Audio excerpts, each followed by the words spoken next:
পোনপ্ৰথমে আপোনালোকক নমস্কাৰ জনাইছোঁ। মই বহুত দিনৰ পৰাই অলপ কিবা এটা ছ'চিয়েল মিডিয়াত কৰিম বুলি ভাবি আছিলোঁ আৰু ভবা নাছিলোঁ যে এনেকুৱা এটা টপিক লৈ মই আহিম বুলি। কি হ'ল, মই মোৰ লগত হোৱা বা মোক কোনোবাই কোৱা তেনেকুৱা কিছুমান কাহানী মই শুনো আৰু আহি ঘৰত সেইটো লিখি থওঁ। বহুত দিনৰ পৰাই কৰি আছিলোঁ সেইটো, আৰু আপোনালোকৰ ক্ষেত্ৰতো চাগে হয় যে আপোনালোকে কোনোবাই কিবা এটা বহুত দুখ লগা কথা ক'লে বা শুনে বা নেইবাৰ্ছে হওক, ধৰক আপোনাৰ ফ্ৰেণ্ডে হওক, যোনে হওক আপোনাৰ লগত শ্বেয়াৰ কৰে, হয় নাই?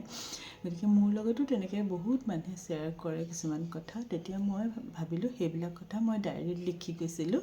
তাৰপিছত লিখি যোৱাৰ পিছত কি হ'ল, মই মোৰ ডায়েৰীখন দেখিছোঁ অলপ দিনত ভৰ্তি হৈ গ'ল। মই এখন বেলেগ ডায়েৰী ল'বলগীয়া হ'ল। তেতিয়া মই নিজেই মনতে ভাবিলোঁ যে কিয়নো মই এটা কাম কৰোঁ নেকি, এইখিনি মই অলপ ছ'চিয়েল মিডিয়াত মই শ্বেয়াৰ কৰোঁ নেকি, কিজানি মোৰ এই কিছুমান কথাই কাৰোবাক উপকৃত কৰিব পাৰে বা শুনি আমোদ দিব পাৰে।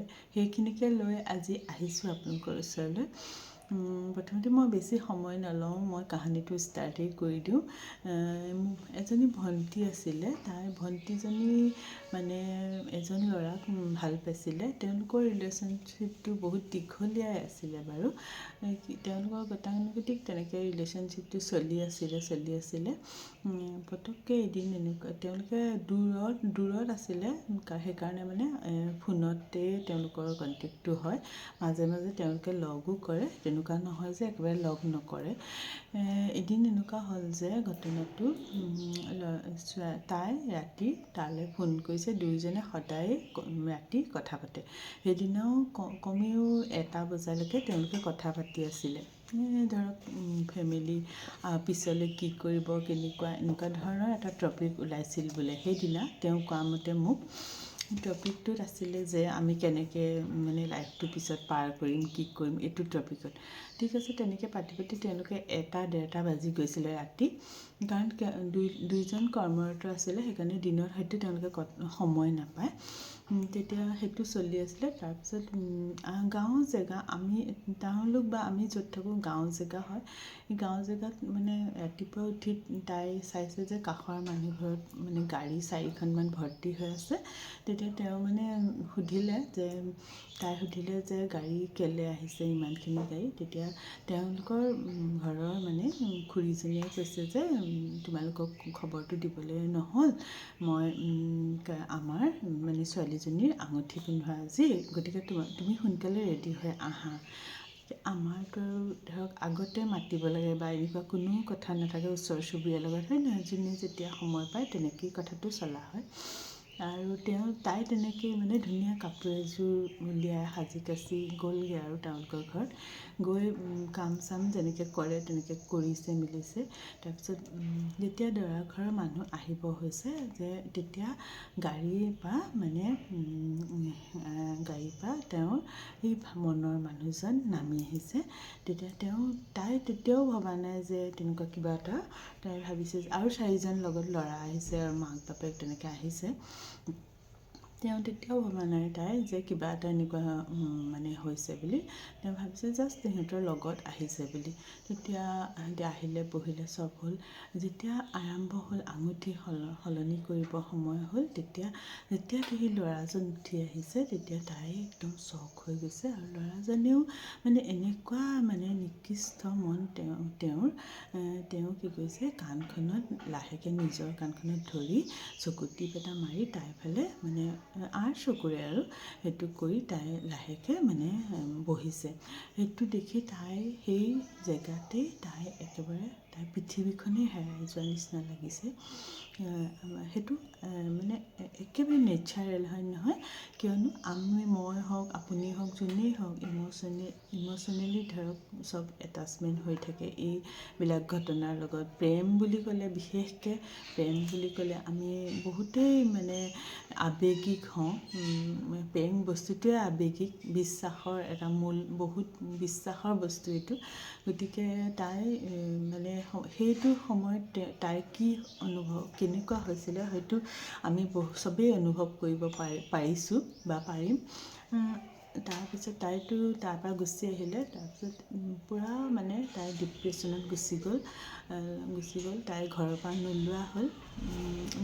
তেতিয়া আমাৰ এজন বন্ধু আছিলে আৰু দুগৰাকী, মানে আমি এদিন মানে প্লেন এটা কৰিলোঁ যে নহয়, তাইক মানে অকণমান বাহিৰলৈ উলিয়াই লৈ যাওঁ আমি বুলি।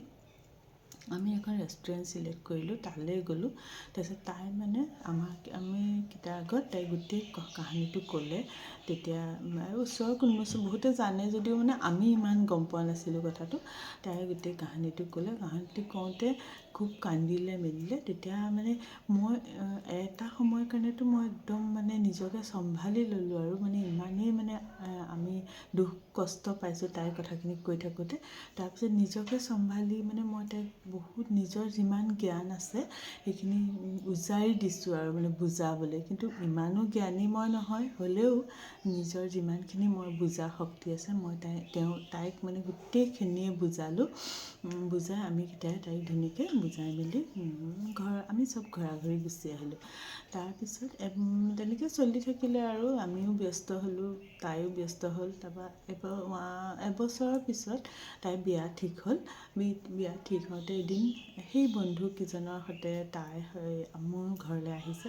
আহি কৈছে যে মানে বা, মই বহুত মানে আমি তোমাৰ সেইদিনাৰ কথাটো লৈ মানে ইমানেই ধন্যবাদ দিব আহিছোঁ যে তুমি ইমান ধুনীয়াকৈ মোক বুজালা কথাবিলাক। মই সেইদিনাৰ পৰাহে ভালকৈ খাব পাৰিছোঁ বা উশাহ ল'ব পাৰিছোঁ। সেইবুলি তাই মোক ধন্যবাদ দিবলৈ আহিলে। আৰু এই কাহিনীটোৰ যুগতে মই তাইক বহুত ধন্যবাদ দিছোঁ, যে বহুত শুভেচ্ছা দিছোঁ যে তাইৰ জীৱনটো সুখৰ হওক। যিমানখিনি দুখ পালে সেইখিনি চব যেন তাই পাহৰি যাওক। আৰু মই তেতিয়া তাইক বুজাইছিলোঁ যে মানে এনেকুৱা ধৰক ইমান তললৈ গৈ যদি ঠিক আছে, সম্বন্ধ তোমাৰ ভাল লগা নাই, তোমাৰ সম্বন্ধটো বেয়া লাগিছে, তুমি সেইটো সেই সময়তে তুমি শেষ কৰি দিয়া সম্বন্ধটো, কোনো কথা নাই।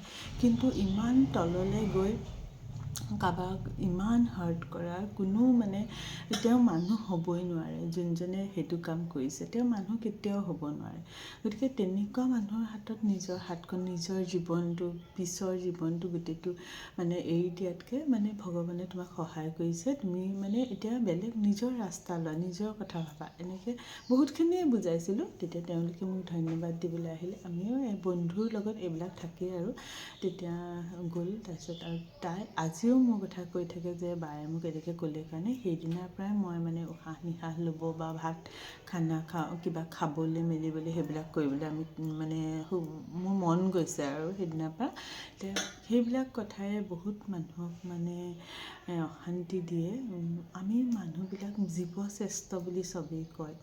জীৱশ্ৰেষ্ঠ হৈ যদি আমি এনেকুৱা কামবিলাক কৰোঁ, তেতিয়া কেনেকৈ আমাৰ এই পৃথিৱীখন চলিব বা কেনেকৈ ইমান ধুনীয়া সম্বন্ধবিলাক চলি থাকিব বা এনেকুৱা হ'ব।